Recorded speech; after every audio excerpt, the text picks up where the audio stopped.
Nottinghamshire police are feeling the loss of £40,000 after they've had to pay out damages to a woman after two plods trespassed in her home and unlawfully arrested her.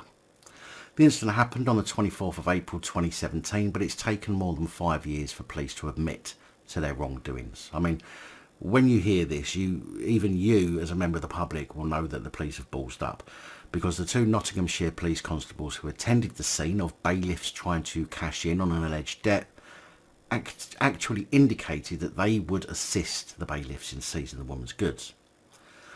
The police were called initially by the bailiff because two men in the street who were related to the woman had been alleged to have taken a parcel from the bailiff's car.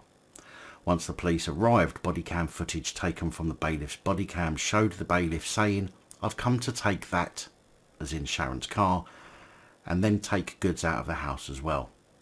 Sergeant Flint, one of the two plods, replies, "Yeah, okay, well, we'll do that, shall we?"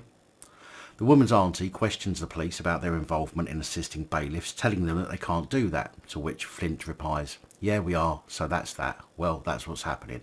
That's what's happening." Pointing out the situation again to the police, Flint dismissed her concerns and said, "Cool, that's fine. That's what's happening. Right, let's go."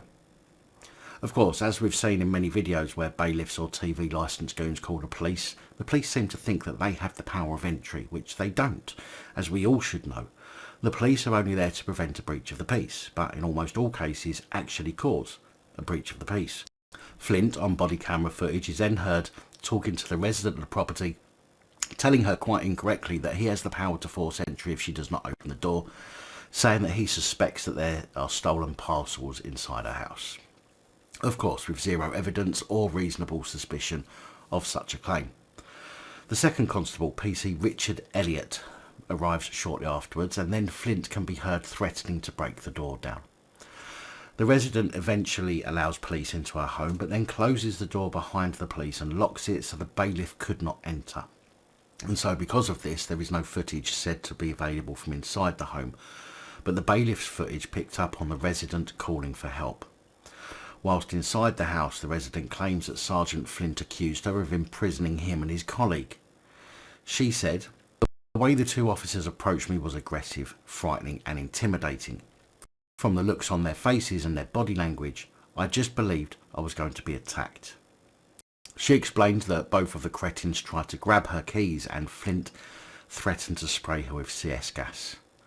Following a struggle for the key, the woman was arrested for the breach of the peace that the police caused in her house. Once she was arrested and handcuffed, the bailiff's body-worn footage shows Flint opening the door and saying, "You'll be having whatever you want. Get what you need. Sorted."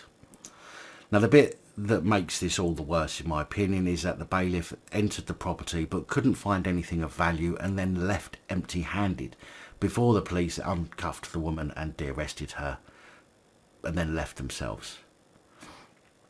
An initial investigation by Nottinghamshire's PSD concluded no case to answer, which shows without doubt how corrupt they are, as it's common knowledge the police cannot get involved in the entry to property for a bailiff.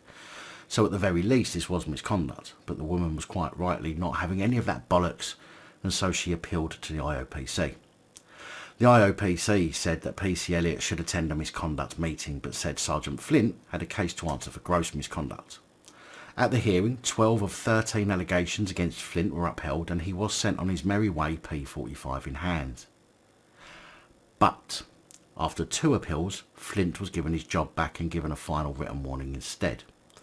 Although Chief Constable Craig Guilford said he wasn't happy with the outcome of the appeal and sought a judicial review on the decision to reappoint Flint, but that review was denied and Flint got to keep his job. PC Elliott was found guilty of misconduct, but the reports I've read simply say that no sanction was made, so I'm guessing that he got some training or some other shit. Chief Constable Guilford said the subsequent financial settlement made was absolutely necessary, correct and the right thing to do. The force deeply regrets any suffering that has been caused to the woman.